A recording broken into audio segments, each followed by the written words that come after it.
बदलापूर प्रकरणातील फरार आरोपींचा अटकपूर्व जामीन उच्च न्यायालयाने फेटाळलाय। उदय कोतवाल व तुषार आपटे या दोन्ही आरोपींचा अटकपूर्व जामीन फेटाळण्यात आलाय। मुंबई उच्च न्यायालयाचे न्यायमूर्ती आर.एन. लड्डा यांच्याकडे या प्रकरणी सुनावणी सुरू होती, मात्र आता या दोघांचाही जामीन अर्ज जो आहे तो फेटाळण्यात आलाय।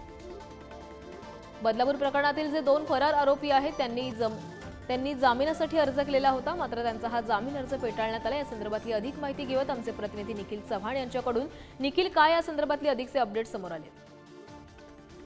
प्राची, आज महत्वपूर्ण जी सुनावणी आहे ती उच्च न्यायालयामध्ये पार पडलेली आहे। ती म्हणजे बदलापूर प्रकरणातील फरार आरोपी आहेत शाळेचे ट्रस्टी यांनी अटकपूर्व जामिनासाठी अर्ज केलेला होता, परंतु अर्ज आहे तो न्यायालयाने फेटाळलेला आहे। उदय कोतवाल आणि तुषार आपटे हे दोन्ही आरोपी आहेत ते अटकपूर्व जामिनासाठी उच्च न्यायालयात त्यांनी धाव घेतलेली होती, परंतु हे दोन्ही आरोपी फरार असल्याने आता कोर्टाने या ठिकाणी जामीन अर्ज आहे तो फेटाळलेला आहे। आणि याच सुनावणी दरम्यान कोर्टाने पोलिसांना देखील सुनावलेले आहे। अटकपूर्व जामीन होण्याची वाट बघत आहात का, तोपर्यंत पोलीस या आरोपींना शोधणार नाही का, अशा शब्दात देखील उच्च न्यायालयाने आहे तो सवाल उपस्थित केलेला आहे। त्यामुळे लवकरात लवकर या आरोपींना शोधण्यासाठी आणि लहान चिमुकलीला या ठिकाणी न्याय देण्यासाठी कोर्टाने सांगितलेलं आहे। त्यामुळे आता पोलिसांची भूमिका आहे महत्वपूर्ण राहणार आहे।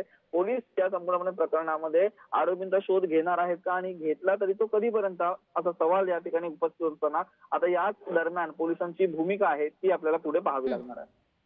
धन्यवाद निखिल, तुम्ही दिलेल्या सविस्तर माहितीसाठी।